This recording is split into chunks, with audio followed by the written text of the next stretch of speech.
ಅಂತೂ ಅರ್ಜುನ ಕಥೆ ಮುಗೀತು.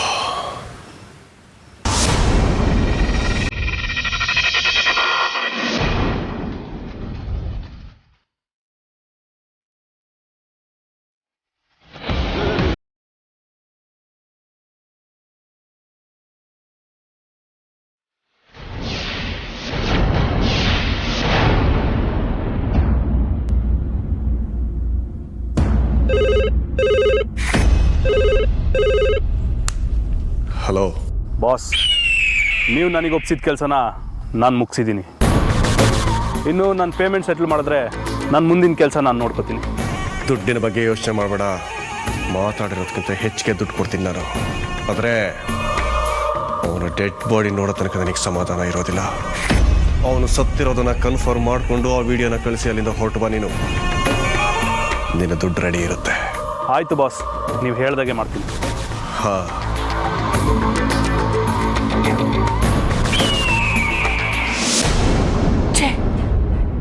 ಇದೆಂತ ಕೆಟ್ಟ ಕನಸು.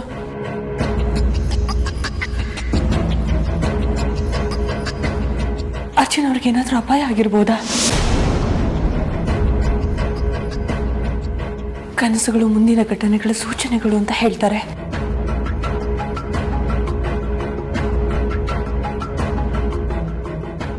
ನಾನು ಅಜ್ಜಿ ಅಷ್ಟು ಬೇಡ ಬೇಡ ಅಂತ ಹೇಳಿದ್ರು ಅರ್ಜುನ್ ಅವರು ನಮ್ಮ ಮಾತನ್ನ ಕಿವಿಗೆ ಹಾಕೊಳ್ಳಿಲ್ಲ. ವಿಷ್ಣುನು ನನ್ನ ಮೇಲೆ ಅಜ್ಜಿ ಮೇಲೆ ಜೋರು ಮಾಡಿಬಿಟ್ಟ. ಇಷ್ಟೊತ್ತಿಗೆ ನಿನ್ನ ಜೀವ ಶಿವನ ಪಾದನೋ ಯಮನ ಪಾದನೋ ಸೇರಿರುತ್ತೆ.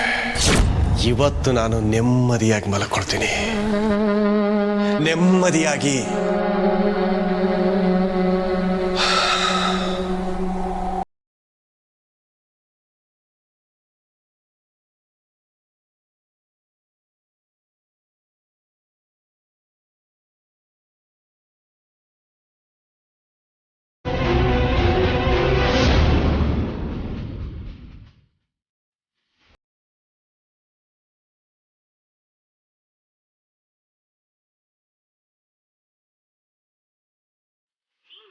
ಕರೆ ಮಾಡಿರುವ ಸಂಖ್ಯೆ ಸದ್ಯಕ್ಕೆ ಸ್ವಿಚ್ ಆಫ್ ಆಗಿದೆ.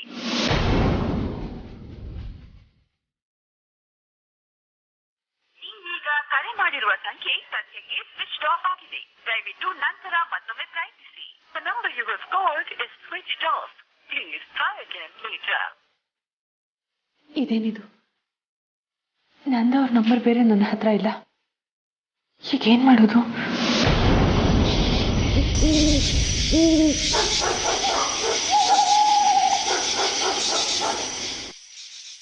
ಗೆಳೆಯ, ನಾನಂತೂ ಇವತ್ತು ಟ್ರಕ್ಕಿಂಗ್ ಮುಗಿಸ್ಕೊಂಡು ಬರ್ತಾ ಇದ್ದಂಗೆ ಫುಲ್ಲು ಚಿತ್ತಾಗ್ಬಿಡ್ತೀನಪ್ಪ.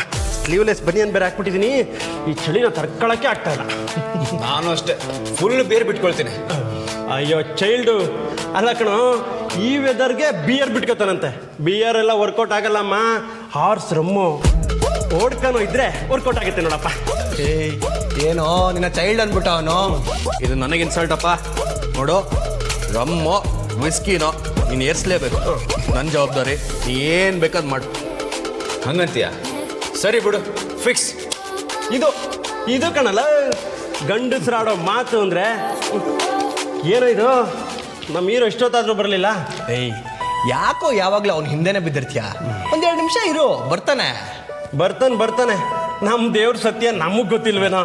ನೋಡ, ಸೈಕಲ್ ಗ್ಯಾಪಲ್ಲಿ ಸ್ವಲ್ಪ ಟೈಮ್ ಸಿಕ್ಕರೆ ಸಾಕು, ಹಂಗೆ ಅಮೃತ್ ಅವ್ರಿಗೆ ಫೋನ್ ಮಾಡ್ಬಿಟ್ಟು ರೊಮ್ಯಾಂಟಿಕ್ ಮೂಡ್ಗೆ ಹೋಗ್ಬಿಟ್ಟಿರ್ತಾನೆ.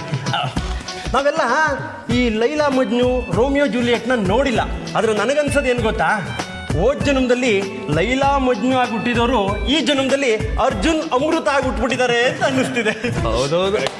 ಹೌದೌದು ಅಂತ ಇಲ್ಲೇ ಇದ್ರೆ ಟ್ರೆಕ್ಕಿಂಗ್ ಸೀನ್ ಕ್ಯಾನ್ಸಲ್ ಆಗಿ ಲವ್ ಸೀನ್ ಬಂದ್ಬಿಡುತ್ತೆ. ಬಾ ಕರ್ಕೊಂಬರೋಣ, ಬಾ. ಅರ್ಜುನ್ ಅರ್ಜುನ್ ಅರ್ಜುನ್ ಅರ್ಜುನ್ ಅರ್ಜುನ್ ಅರ್ಜುನ್ ಅರ್ಜುನ್ ಹೇಯ್, ಅವ್ನು ಬಾಗಿಲು ತೆಗಿತಾ ಇಲ್ಲ. ಅಲ್ಲಿ ಕಿಟಕಿ ಹತ್ರ ಹೋಗ್ಬಿಟ್ಟು ಕಿಟಕಿಲಿ ನೋಡ್ತಾ ಅವ್ನು ಏನೇನು ರೊಮ್ಯಾಂಟಿಕ್ ಆಗಿ ಮಾತಾಡ್ತಾ ಇದ್ದಾನೆ ಅಂತ ಕೇಳಿಸ್ಕೊಳ್ಳೋಣ. ನೋಡಿ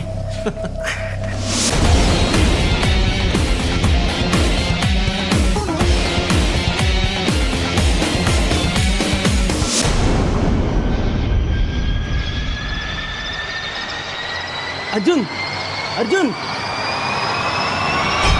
ಅರ್ಜುನ್ ಅರ್ಜುನ್ ಎದೇಳೋ ಬಿದ್ದಿದ್ದಾನೆ.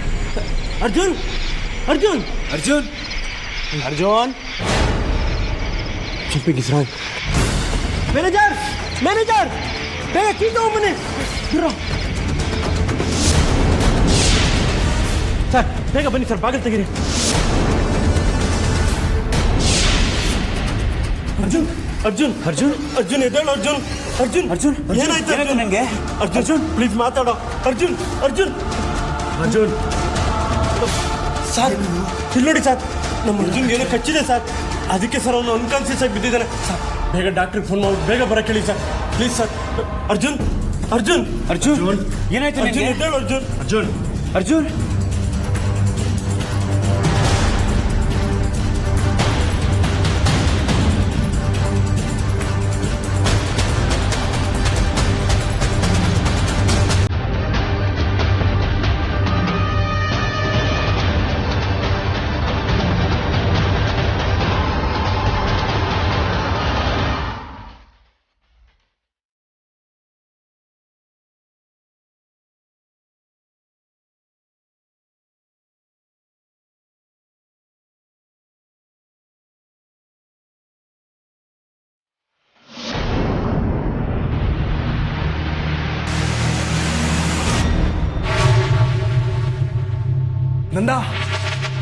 ನಂದ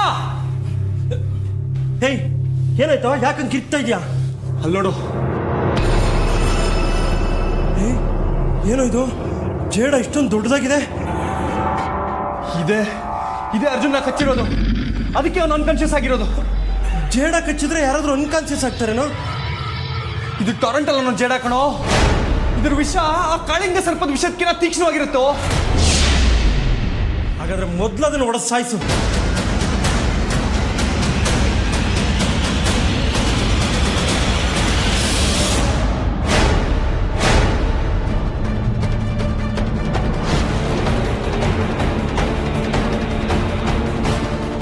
ಸರ್ ಹಾಂ, ಡಾಕ್ಟ್ರು ಆನ್ ದ ವೇ ಇದ್ದಾರೆ. ಅವ್ರದ್ದು ಫೋನ್ ಸಿಗ್ತಿರಲ್ಲ, ಸೊ ಅದಕ್ಕೆ ಲೇಟ್ ಆಯಿತು. ಇಲ್ಲಿ ಜೇಡಗಳು ಜಾಸ್ತಿ ಇದಾವ. ಹೇಳಿ ಕೇಳಿದ್ದು ಮಲೆನಾಡು ಪ್ರದೇಶ, ಇಲ್ಲಿ ಜೇಡ ಜಿಗಣೆ ಎಲ್ಲ ಸಾಮಾನ್ಯ. ಸೊ ಅವ್ರು ಹೇಗಿದ್ರು ಬರ್ತಾರೆ, ನಾನು ಕರ್ಕೊಂಡ್ಬರ್ತೀನಿ. ಸರಿ ಸರ್.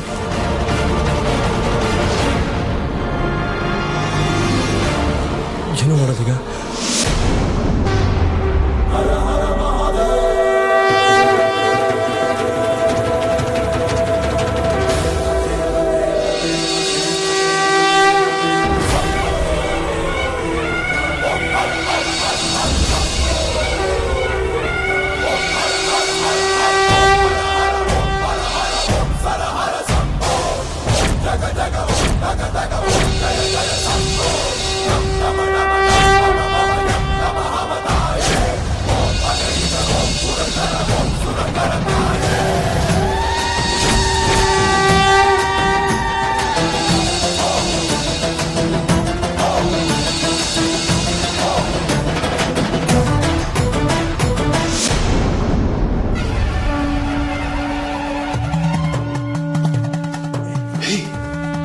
ಅರ್ಜುನ್ ಪ್ರಜ್ಞೆ ಬರ್ತಿರೋ ಆಗಿದೆ. ಅರ್ಜುನ್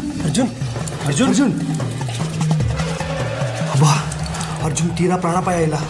ಇನ್ನು ಸ್ವಲ್ಪ ಹೊತ್ತಲ್ಲೇ ಚೇತರಿಸ್ಕೊಳ್ಳೋ ಆಗಿದ್ದಾನೆ. ಅರ್ಜುನ್ ಕಂಡ್ಬಿಡ್ತಾ ಇದ್ದಾನೆ. ಅರ್ಜುನ್ ಎದ್ದೇಳು ಬ್ರೋ. ನಿಧಾನ ಅರ್ಜುನ್, ನಿಧಾನ.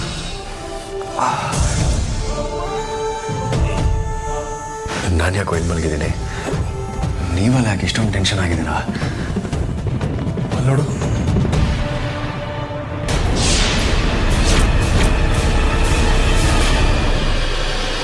ಇದೇ ನಿನ್ನ ಕಚ್ಚಿದ್ದು?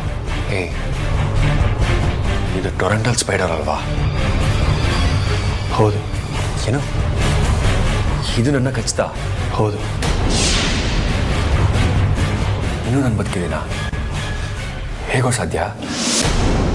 ಇದು ಕಚ್ಚಿ ವಿತಿನ್ 5 minutes ಮನುಷ್ಯ ಸಾಯ್ತಾನೆ. ನಾನಿನ್ನೂ ಬದುಕಿದ್ದೀನಿ ಅಂದರೆ ಆಶ್ಚರ್ಯನೇ. ಬ್ರೋ, ನೀನು ಬದುಕಿರೋ ಪವಾಡ ಏನು ಅಂತ ನಾನು ಹೇಳ? ಅಮೃತ ಪ್ರೀತಿ ಕಣ. ಅಮೃತ ಪ್ರೀತಿನೇ ನಿನ್ನ ಉಳಿಸ್ಕೊಂಡಿರೋದು.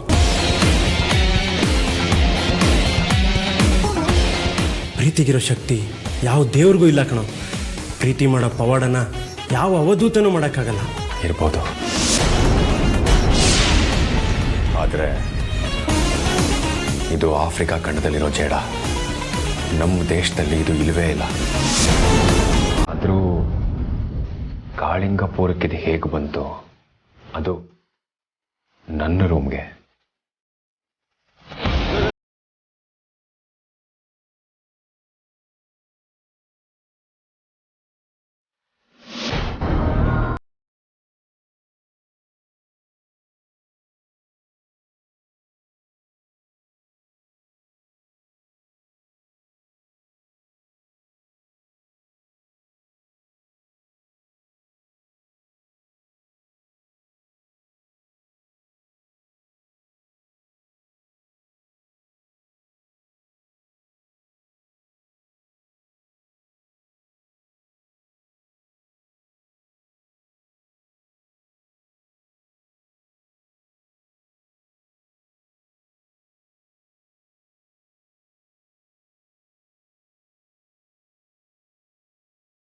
ಏನು ಮೇಲ್ ಲೈಟ್ ಆನ್ ಆಗೇ ಇದೆಯಲ್ಲ? ಅರೆ, ಅಮೃತ ಇಷ್ಟೊತ್ತಲ್ಲಿ ಏನು ಮಾಡ್ತಾ ಇದ್ದಾಳೆ ಒಬ್ಳೆ?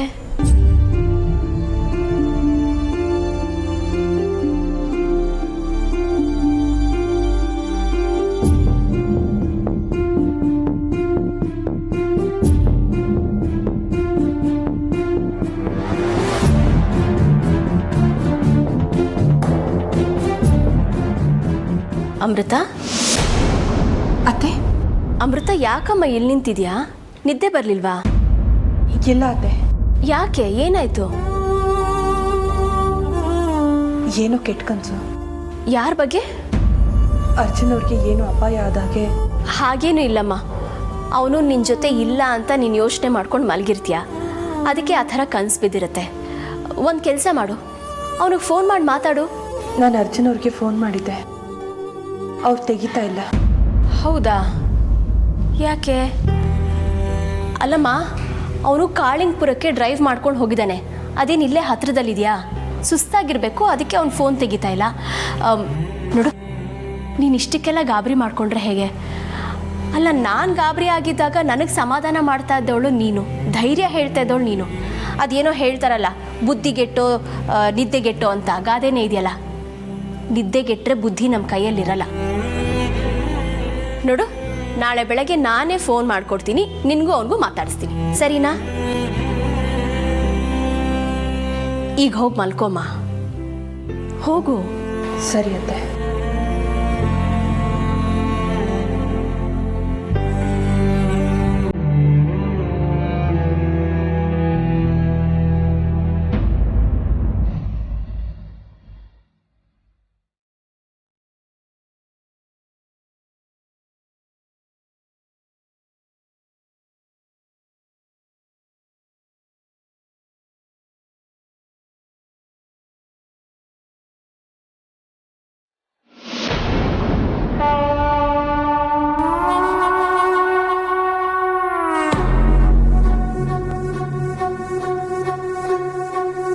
ಸೌಪರ್ಣಿಕಾ, ಬನ್ನಿ ಅಜ್ಜಿ. ನನಗೆ ಗೊತ್ತಿತ್ತು ನೀವಿಲ್ಲಿಗೆ ಬಂದೇ ಬರ್ತೀರಾ ಅಂತ. ಎಲ್ಲಿ ಏನು ನಿನ್ನ ಮುಖದಲ್ಲಿ ಕೆಲವಿನ ಅಲೆ ಎತ್ತಿ ಕಾಣ್ತಾ ಇದೆ? ಹೌದು ಅಜ್ಜಿ, ನಾನು ಯಾವತ್ತು ಈ ಮನೆಗೆ ನಾಗಿಣಿ ನಾಶಕ್ಕೆ ಅಂತ ಕಾಲಿಟ್ನೋ ಅವತ್ತೇ ನಾನೇ ಗೆಲ್ಲಬೇಕು ಅನ್ನೋದನ್ನ ಶಪಥ ಮಾಡಿಬಿಟ್ಟಿದ್ದೀನಿ. ಅಜ್ಜಿ, ನಿಮಗೊಂದು ವಿಷಯ ಗೊತ್ತಾ? ಇದುವರೆಗೂ ನಾನು ಕೈ ಇಟ್ಟ ಕೆಲಸದಲ್ಲಿ ಯಾವತ್ತೂ ಸೋತಿಲ್ಲ. ನಾನು ಹೆಣ್ದಿರೋ ಸಂಚಿನ ಸರಪಡಿಯಲ್ಲಿ ಆ ನಾಗಿನಿ ಸಿಕ್ಕಿ ವಿಲವಿಲ ಅಂತ ಒದ್ದಾಡ್ತಾಳೆ. ಆಗ ಅವಳೇ ನಾಗಿಣಿ ಅನ್ನೋದು ಮನೆಯವ್ರಿಗಲ್ಲ, ಊರಿಗೆಲ್ಲ ಗೊತ್ತಾಗತ್ತೆ. ನೋಡು, ಅದೇನು ಸಂಚು ಮಾಡಿದ್ಯೋ, ಅದೇನು ಸರಪಣಿ ಹೇಳ್ತಿದ್ಯೋ ನನಗೂ ಸ್ವಲ್ಪ ಹೇಳು.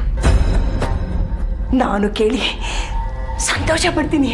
ಹಾಂ, ಅಜ್ಜಿ ಆಗೋದನ್ನೆಲ್ಲ ಮುಂಚೆನೆ ಹೇಳಿದ್ರೆ ಆನಂದ ಎಲ್ಲಿರುತ್ತೆ, ಆಶ್ಚರ್ಯ ಎಲ್ಲಿರುತ್ತೆ? ನಾಳೆ ಬೆಳಿಗ್ಗೆ ನೀವು ಹೇಳೋದು ಆ ದೇವ್ರ ಸುಪ್ರಭಾತದಿಂದ ಅಲ್ಲ, ಆ ನಾಗಿಣಿ ಆರ್ತನಾದದಿಂದ. ಅಂದರೆ ನಾನು ನಿರ್ಮಿಸಿರೋ ಸಂಚಿನ ಸಂಕೋಲೆಯಿಂದ ಆ ನಾಗಿಣಿ ತಪ್ಪಿಸ್ಕೊಳ್ಳೋದಕ್ಕೆ ಸಾಧ್ಯನೇ ಇಲ್ಲ. ಅಜ್ಜಿ, ನಿಮ್ಮ ಶತ್ರು ಆ ನಾಗಿಣಿ ನಿಮ್ಮ ಕಣ್ಮುಂದೆನೇ ಹೇಗೆ ಹಿಂಸೆ ಅನುಭವಿಸ್ತಾಳೆ ಅನ್ನೋದನ್ನ ನೀವೇ ನೋಡುವಿರಂತೆ. ಅಲ್ಲಿವರೆಗೂ ಸ್ವಲ್ಪ ಸಮಾಧಾನದಿಂದ ಇದ್ಬಿಡಿ.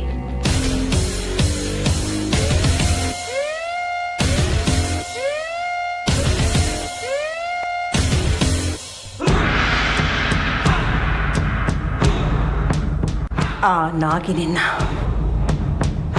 ಮಟ್ಟ ಹಾಕಿ ಚಟ್ಟ ಕಟ್ಟೋದಕ್ಕೆ ನನ್ನ ಸಹಾಯಕ್ಕೆ ಇವಳು ಸರಿಯಾದ ಸಮಯಕ್ಕೆ ಬಂದಿದ್ದಾಳೆ. ಇವಳು ಕಾಲಿಟ್ಟ ಗಳಿಗೆಯಿಂದಾದ್ರು ಆ ನಾಗಿನಿ ನನ್ನ ಮನೆಯಿಂದ ಹೊರಗಡೆ ಹೋದ್ರೆ ಸಾಕು.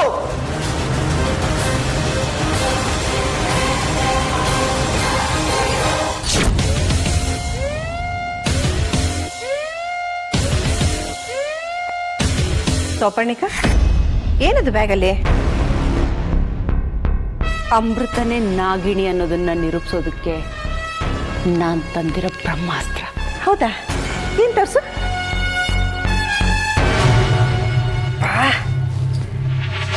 ನಾತಾಳಿ ಸೊಪ್ಪು. ಇಷ್ಟೊಂದು ಸೊಪ್ಪು ನಿಂಗೆ ಎಲ್ಲಿ ಸಿಕ್ತು ನಮ್ಮೂರಲ್ಲಿ? ಈ ನಾಗದಾಳೆ ಸೊಪ್ಪಿಗೋಸ್ಕರ ಎಲ್ಲೆಲ್ಲಿ ಅಲೆದು ಹುಡುಕಿ ತಂದಿದ್ದೀನಿ ಅನ್ನೋದು ನನಗೆ ಮಾತ್ರ ಗೊತ್ತಿದೆ. ತುಂಬ ಒಳ್ಳೆ ಕೆಲಸ ಮಾಡಿದ್ಯಾ. ಈ ಸೊಪ್ಪಿನ ಘಾಟಿಗೆ ಅಮೃತ ಒದ್ದಾಡ್ತಾಳೆ. ಅಜ್ಜಿ, ಅವಳು ಒದ್ದಾಡೋದ್ರಲ್ಲೇ ಗೊತ್ತಾಗೋಗುತ್ತಲ್ಲ ಅವಳೇ ನಾಗಿಣಿ ಅನ್ನೋದು. ಅಷ್ಟು ಸಾಕಲ್ವಾ? ಅಷ್ಟು ಸುಲಭ ಅಲ್ಲ ಅವಳು ನಾಗಿನಿ ಅಂತ ನೀನು ಸಾಬೀತು ಮಾಡೋಕ್ಕೆ. ನೀನು ಆಪ್ತ ತಂತ್ರನ ಉಪಯೋಗಿಸಿದ್ರೆ ಅವಳದ್ರಿಂದ ತಪ್ಪಿಸ್ಕೊಳ್ಳೋಕ್ಕೆ ನೂರು ತಂತ್ರನ ಉಪಯೋಗಿಸ್ತಾಳೆ. ಅಜ್ಜಿ, ನೀವು ಹೇಳೋದು ಬೇರೆ ವಿಚಾರಗಳಲ್ಲಿ ಇರ್ಬೋದು, ಆದರೆ ಈ ನಾಗದಾಳೆ ಸೊಪ್ಪಿನ ವಿಚಾರದಲ್ಲಿ ಅಲ್ಲ. ಇದಿರೋ ಕಡೆ ನಾಗರ ಹಾವುಗಳು ಸುಳಿಯೋದಿರ್ಲಿ, ತಲೆ ಕೂಡ ಹಾಕಿ ಮಲ್ಗೋದಿಲ್ಲ. ಈ ನಾಗದಾಳೆ ಸೊಪ್ಪಿನ ಘಾಟಿನ ಪ್ರಭಾವದಿಂದ ಅವಳು ಹೇಗೆ ಒದ್ದಾಡ್ತಾಳೆ ಅನ್ನೋದನ್ನ ನೀವೇ ನೋಡಿರುತ್ತೆ. ಒದ್ದಾಡ್ತಾಳೆ. ಇದಂತೂ ಸತ್ಯ. ಒಂದು ಸಲ ಮನೆಯವ್ರ ಮುಂದೆ ಆ ಅಮೃತನೇ ನಾಗಿನಿ ಅಂತ ಸಾಬೀತಾಗ್ಲಿ, ಆಗ ಅವಳಿಗೆ ತೋರಿಸ್ತೀನಿ ಈ ತ್ರಿವೇಣಿ ಯಾರು ಎಂತವಳು ಅಂತ.